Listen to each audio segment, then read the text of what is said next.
Welcome, everybody. Welcome to Girls Night Live. We are so happy that you're here with us today. Today, we're coming to you live from Medford, New Jersey, and a warm Girls Night Live welcome to Rachel Ginter. Welcome, Rachel. Hi, Shelly. Thank you so much for having me. So happy to be here with all of you to talk about my favorite thing, charcuterie boards. So I don't know about all of you, but I could eat these for meals. I kind of do eat them for meals. I kind of make my family eat them for meals. And today I'm going to show you how to make an easy summertime charcuterie board so you can enjoy outside on the patio with your wine in hand. So thank you for coming today. Thank you for Girls Night Live having me. I'm Rachel from Dream Boards Co. And I think we're going to get started. So to start with your charcuterie board, you need a board, right? So you don't always think about the board being able to add to the mood. And I have this one today. I love that it's a little different. I love that it has a little lip on the board. I think that having a lip on the board makes it so much easier to transport if you're bringing it to a friend's, now that we can see each other again, going to picnics, taking it to the beach, at the park. So looking for boards with little lips are great. I see people coming in from Canada, so hello, we're international today. I'm going to talk about my cheese next because the cheese is the star of the show, right? And it really anchors your board. So when you're building these boards, you want to think about how can I anchor the board? And by anchor, I mean not weight it down. I mean, what's the star of the show? Cheese. If you're doing a chip and dip board, it's the dips. If you're doing a candy charcuterie, is there a wow factor with one of your candies? What do you really want to showcase on your board? That's your anchor. So today we're going to be doing it with cheese and meats, the classics. So I have for you today the trifecta of deliciousness. I have an aged cheddar.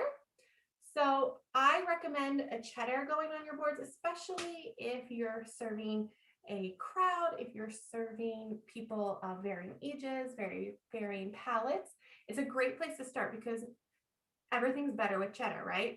So this is just crumbled aged cheddar. I recommend getting an aged cheddar because the acids inside the cheese have aged well. There's little crystals. It makes it crunchier.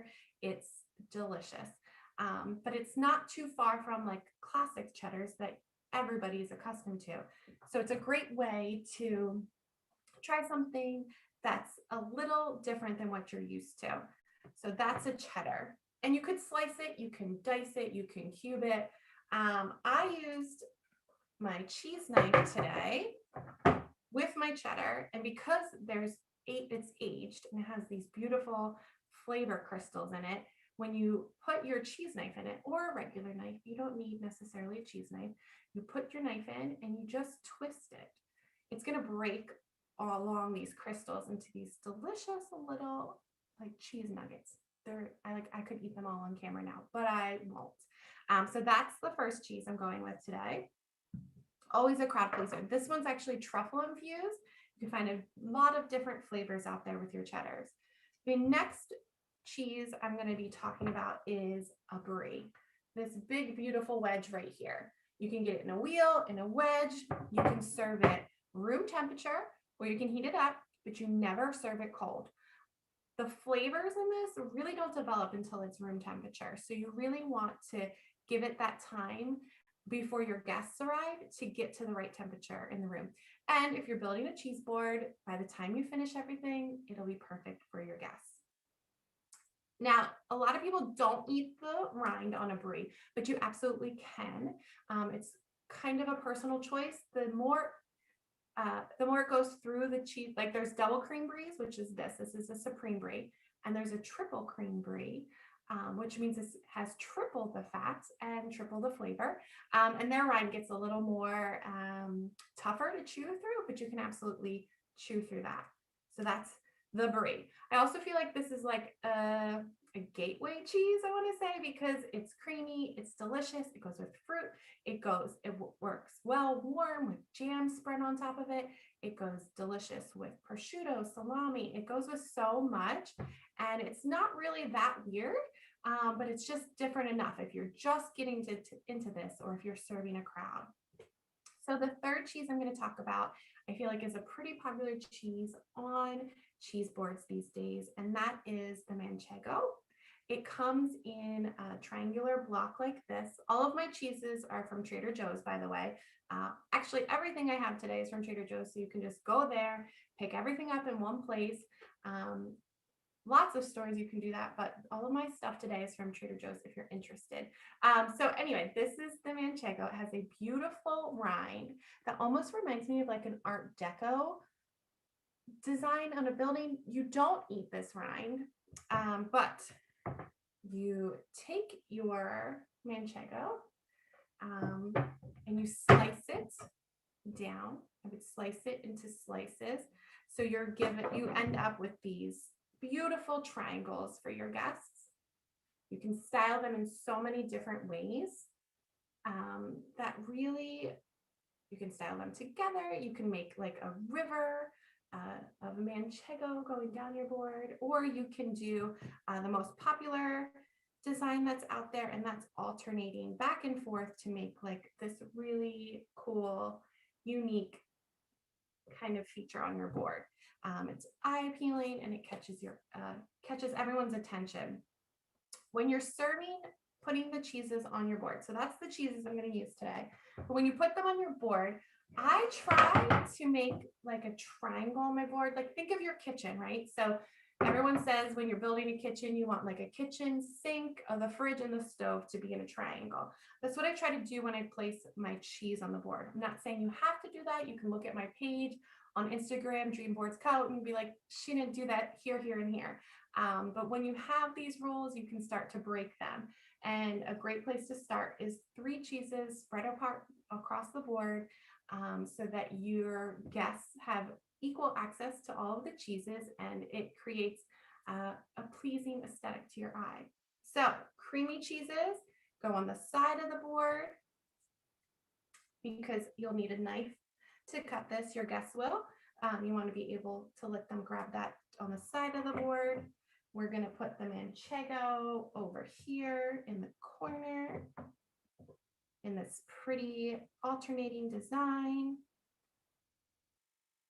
And then we're going to get our cheddar and put that front and center in our beautiful, crumbly, texture rich design.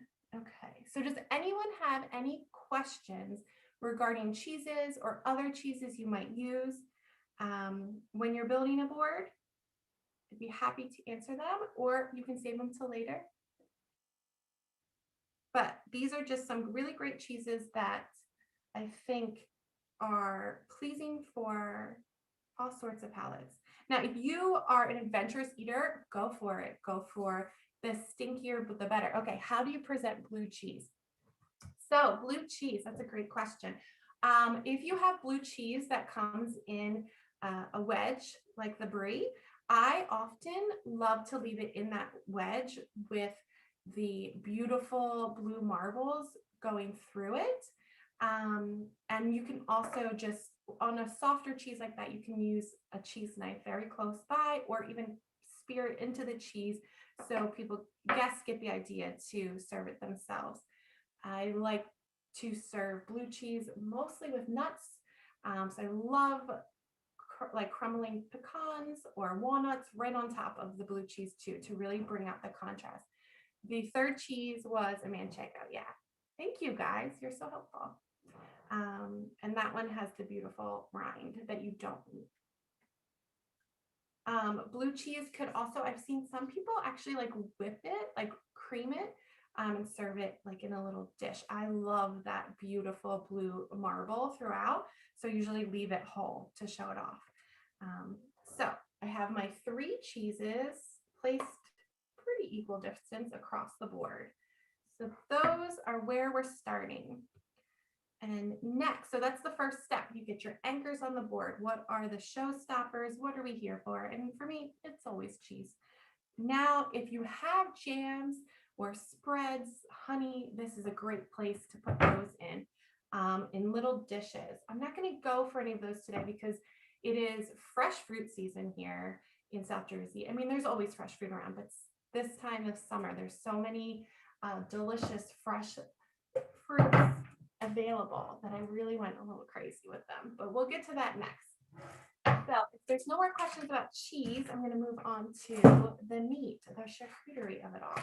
I grabbed this, since I'm making a smaller board for a few people to share, I grabbed the trio pack from Trader Joe's so that we have a little bit of variety. And this way I can show you how to fold a few different things. There is someone out of Maryland. Her name is Cheese MD. She has like a little rhyme. If it's not cold, you do not fold. This is, oh, I'll come back to that cheese question in 1 second.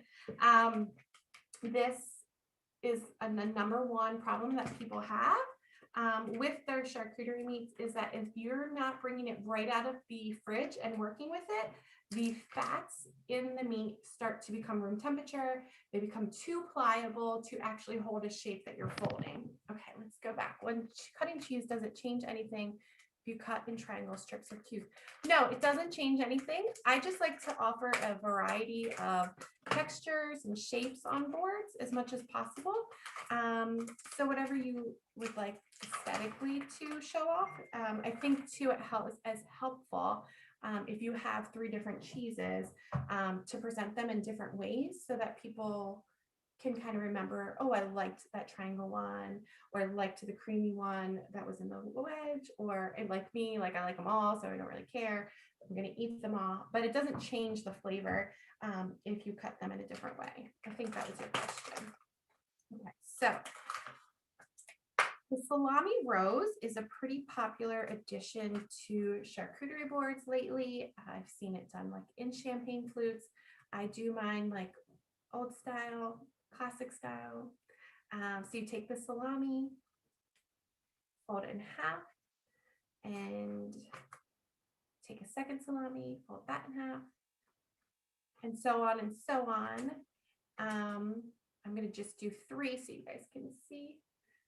And then you start to roll your salami. Let's see, can you guys see that?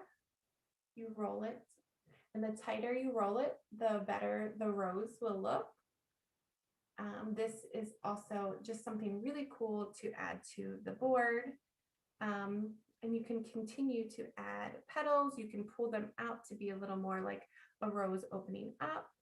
You can fold your salami like in half, and then half again to give like that billowy effect. You can fold it like that, but fold it a little tighter, and then fold a second one a little tighter, and kind of link them together to make a larger billowing effect. So I think I'm going to go with this kind of look today. The roses are beautiful, but when you do make roses, I've made like giant roses with like 2 packs of salami because, you know, I'm just so extra when it comes to these things. But it's great if you're serving, if you just want to tasting a little bit of everything. It's nice to keep them separate because you do kind of have to disassemble the rose. So we have more going on. And when you start to place things on your board, you start to think like, how do I want my guests to enjoy this? What meats pair well with what cheeses?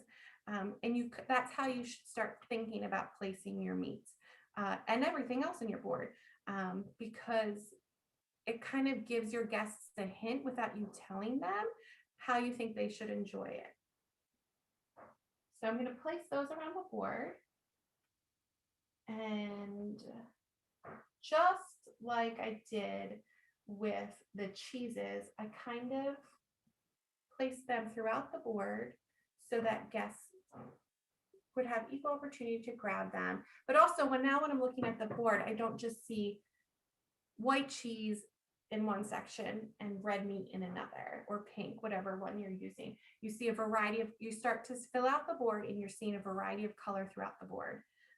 It really helps make all of your ingredients pop on the board because they're not blending together. Monochromatic boards do exist and they're a lot of fun. But for today's purposes, we're doing just a few different colors throughout the board. Now, prosciutto, if you ever are like driving past Medford, New Jersey, which like, why would you? But if you ever were and you were going past my house and you heard an obscene amount of cursing, it was because I was working with prosciutto. This is very hard to work with, but keeping it cold is important. I do like the Trader Joe's prosciutto better than other brands because it does seem to work a little better. Of course, now as I'm talking to you, it doesn't want to cooperate and it's coming apart in pieces. So I will continue to work with that. Oh, I love using kosher salami. Yes, that sounds delicious. There are a lot of different kinds of meats you can put on the board. And I've even, I've done vegetarian boards and skip the meat entirely, or you could even do for people who don't eat, who want to, let's see, it's like falling apart. You can also even use turkey breast. I've seen on boards. I haven't done that personally, but I've seen that. There's wild boar salami. There's really so many flavors out there to try and to experiment with. So this prosciutto is giving me a run for my money, but I'm determined to show you a few things with it. All right, we got a good piece. Okay, so we have the prosciutto slice. It's very thin. The fat is on one side.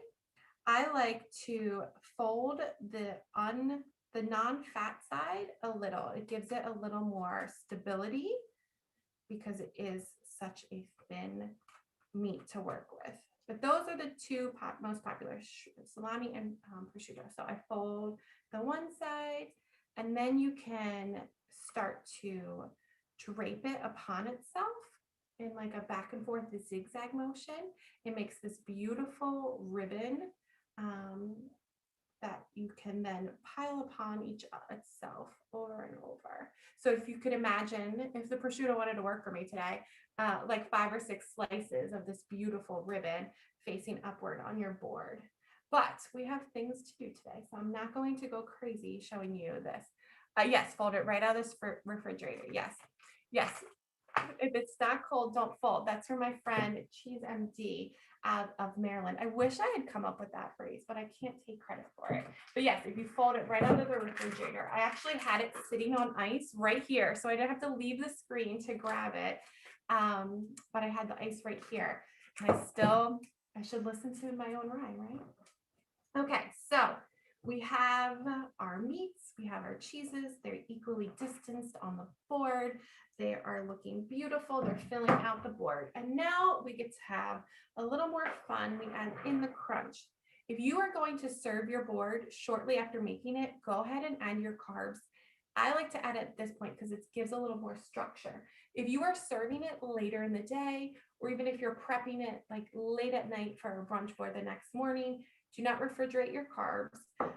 Save them, serve them on the side. But for my purposes, I am usually serving my board shortly after I'm making it. So that's how I'm going to show you today. I'm using one kind of carb, but go crazy. Think pretzel thins, think sliced baguettes, a variety of crackers. Today, I'm going to use these crackers from Trader Joe's. They're a special edition one. They're strawberry jalapeno, and people are like going crazy for them.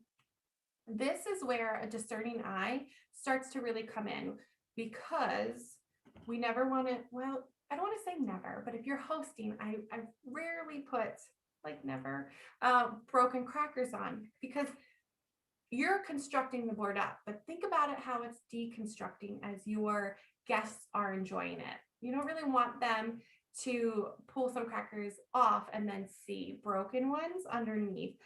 It's not really going to help them eat the cheese, and it's kind of just doesn't look as aesthetically pleasing.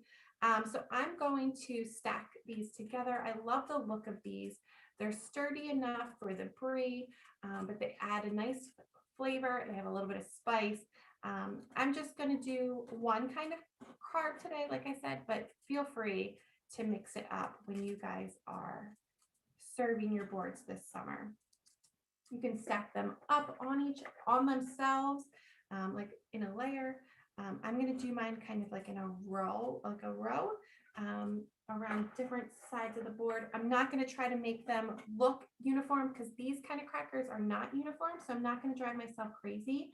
I'm going to lean into their odd shape and kind of showcase it.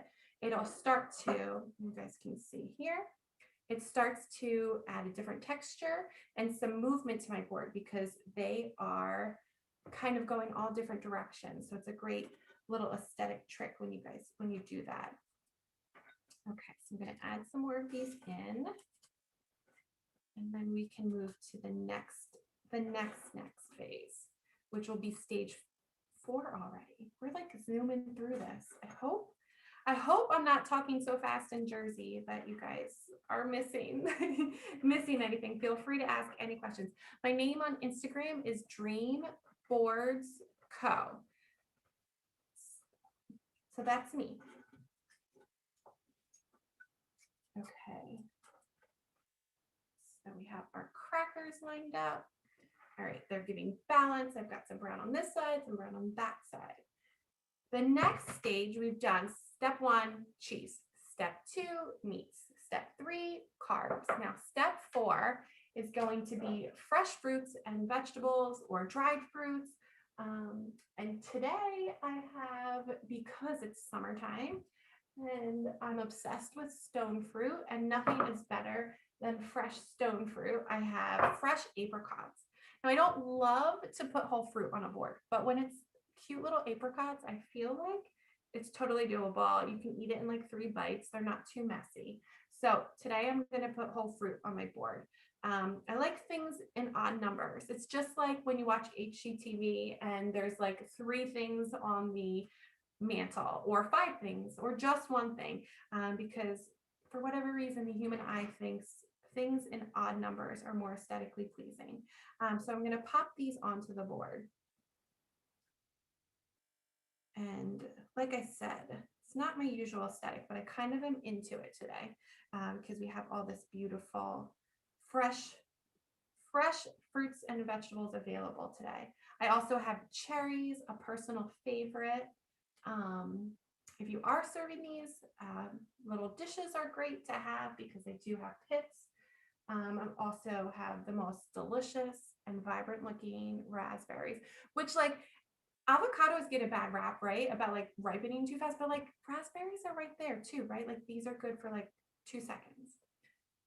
Let's see. Can you please show us again how you lined up the crackers? Oh yes, it was too fast. I'll show you in 1 second after my last fruit, which is a gooseberry, aka a ground cherry. They kind of look like yellow tomatoes. They are very tart. I think that when you get to the stage of adding in fruits and vegetables, especially if you're new to this, if you're new to trying out different flavors, adding a new fruit that you've never tried before, like a gooseberry or a dragon fruit, a star fruit, a kiwi, these are great ways to add flavor, dimension, try something new without it costing too much, because a lot of the cheeses can be kind of pricey, right? And if you do want to try new cheeses and you're not sure about it, places like Wegmans do usually have a remnants case where you can try like the end of a wedge, like the last part of like a Manchego or something. So you can see, like, try it out before. It's like the Stitch Fix of cheese, right? Okay, so the crackers, back to the crackers. See, I was going to get carried away. I just love talking about this stuff. Okay, so these crackers are not uniform. So I'm not going to drive myself crazy trying to make them uniform. So I kind of just stack them like this. They add movement, if you guys can see. My hair is like the same color as them, so they blend in. But yes, just kind of zigzag them back and forth. It's like a fun way to add color, movement, and these have so much texture in them. They're a really cool way to add flavor, crunch to a board, but also aesthetically, they have a lot of color. They have these year round in different flavors, but their summer flavor is the strawberry jalapeno. So I like that I'm adding another flavor of the spiciness. I love my boards to have spicy, sweet, salty, savory, like the whole gamut to please all of your taste buds. So, okay, back to the fruit. So I'm filling in with my apricots because they're my largest fruit. And now I want to put in some of my ground cherries, and because they're such a bright pop of color too. And I have such beautiful colors going on with the creamy whites and the warm cracker tones and the rich reds, but I really want to make sure I'm balancing it all out and that they're not too close to each other. And I'm going to use the ground cherries and the apricots to really break up this board and add some more color and dimension. So I also have my cherries that are just so cute. As I was talking about not using like crackers that are cracked or broken, being discerning with your cherries is like a really, or any fruit really, you don't want to put anything that's bruised on there, moldy, because berries turn so quickly this year. Just do a really good look over everything you're putting on your board, because this is for your guests to enjoy. And I think that a really great way to continue to add dimension when you're doing boards like this is, again, I keep going back to like design for a room, but add another layer. Like I saw a designer once and she was like, I think my Christmas tree is done. And then I add another layer. So every time you think you're done, try to add in a little more. This is a great place to add in nuts, chocolate chips. I am decorating my brie with fresh fruit too, so that there's like a little pop of color right on that large wedge that's taking up so much space. At this point, I'm trying to use my fruits, my vegetables, my nuts, anything like that to really fill in the board and make it super lush and delicious looking. I don't really love to see any of the board peeking through once I'm done. So that's what I'm doing right now, is really using this time to fill in the board with all of these delicious fresh fruits and vegetables. Well, fresh fruits today, so that we have just a very full plate. So I hope you guys can see that. Oh, runaway raspberry. I'll get it. She's not going far. So we have one more step. Yes. Do you put anything, Brie, like pickles or olives? That's a great question. So the briny olives and pickles, they are great to put in a little like ramekin, like a little dish. You can find so many of these at like Home Goods, TJ Maxx, and they are, if you don't mind the brine of them getting on other things, you can put them right on the board. I love those flavors. My 5-year-old is obsessed with olives and pickles, and so we just place them right on the board. But some people don't like that. Getting on their food, it can make the cracker soggy, the cheese taste different. So a little ramekin, and you can put the olives and pickles right together if you want. And Linda wanted to make sure that I show the board. So I'm just still, I have one more step to go, but we have everything that we've been talking about. The colors you can see, like I've tried to have some cherries over here and over here as well. I have my raspberries, filling in some of these spots on the board. Berries and brie, actually brie goes with so much, but berries and brie is just delicious. So I have some right there together, and I'm going to, I'll stand up to show you guys this. Hopefully it'll work. On top of the brie, I'm saving some of like the cutest berries and cherries to place right on top of the brie as a final like little styling, so that we don't just have like a big wedge of white. So for this, how much would, oh, thank you, Valerie, who said this was amazing. For how many people would you expect this for be? So this is for time purposes. I would put more meats on and more crackers on the side. This is really only going to feed 5 to 6 to 7. Like this is not, but we eat a lot of cheese. I feel like there's rules of thumbs you can look up, like how many ounces to serve per person in your party for cheeses. I feel like they're great things to look for. But when I was starting out, I never bought enough. So I kind of got into the habit of putting too much on, and maybe that was like my upbringing of my Italian mother, who was like always like eat, eat, eat. So I just do a lot of food on there. If I was really serving this would be for less than 10 people for sure, as a snack before dinner. If you're talking about a graze instead of dinner, you would, depending on the people, you really want to up the ante with the cheese and the meats, so that there's a lot of variety. I would do for a meal for 10 people, multiple packages of meats and cheeses. I don't really know if that really helps. Or how can you easily replenish your board? Are there items that are easier to restock? So as my boards go, I just kind of let them go. I don't really restock my boards, because I usually have multiple boards. Like I have a dessert board that's coming out after the appetizer board. You can, to easily replenish, if you want to, I would recommend, if your cheese is cut like this, like if you wanted to do where you put the knife in and twist and you have these beautiful crumbles cheese, have more of that actually on hand in your fridge so that you can have them right away to place right on the board, so that you're not taking time away from your guests to slice or cut. I think that having extra crackers on hand is always a good idea. So hold on, let's go back. There was one more question I don't want to miss. Oh, add jellies and jams, what flavors? So that's, of course, you can absolutely add jellies or jams. I would add them in right after you add your cheeses to anchor the board, like I was saying, because they're going to take up a little bit more space. And you want the jams near the cheeses that you want them to go with. Or if you're going to use fresh honey and put it on the cheese, put that on at the very last. If you're putting it on the cheese, which a lot of people do, like on their brie or their goat cheese.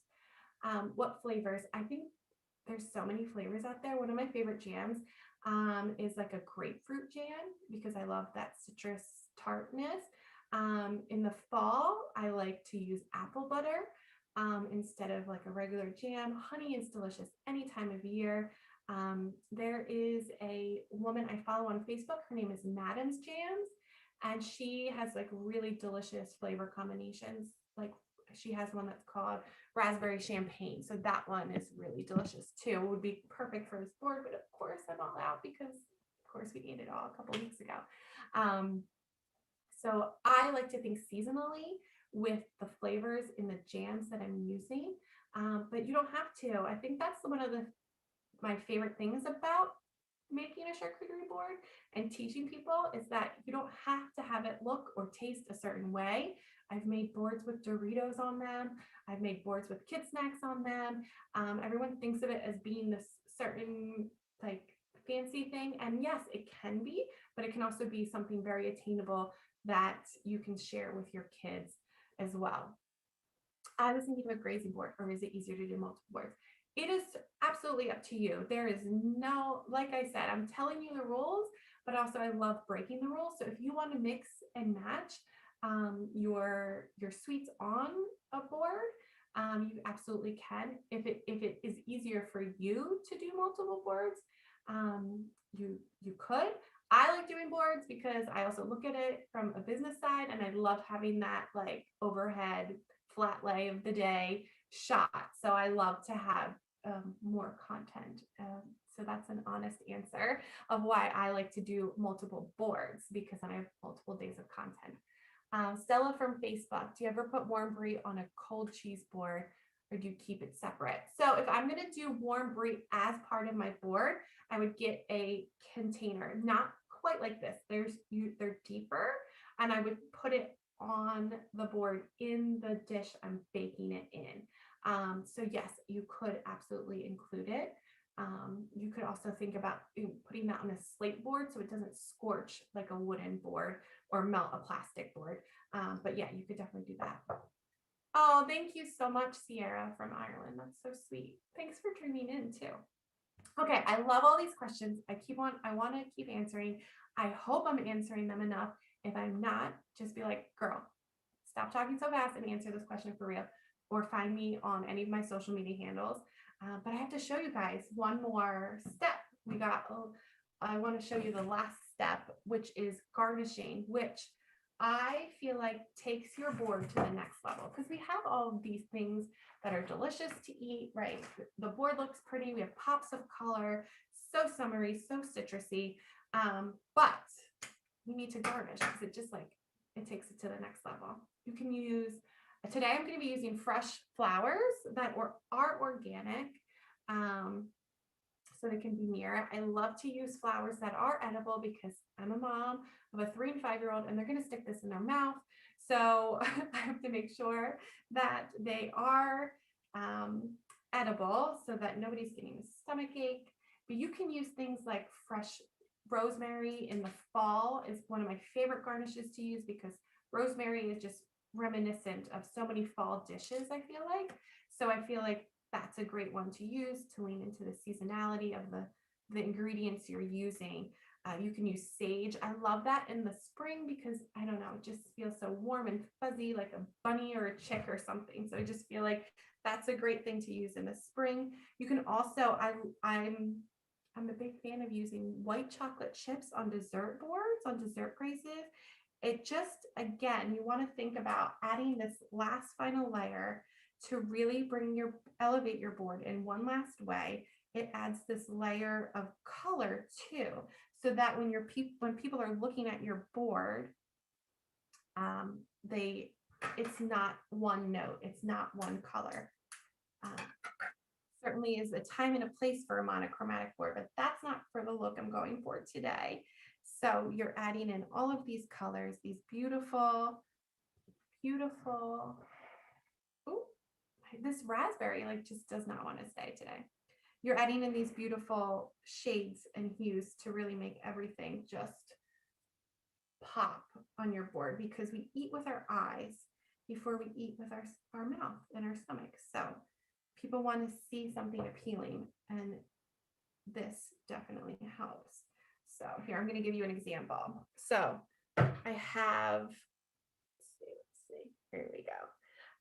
The gooseberries and a cherry nestled here, but then I have this little tiny cute little rose, and she just, I feel like, brings it up a level.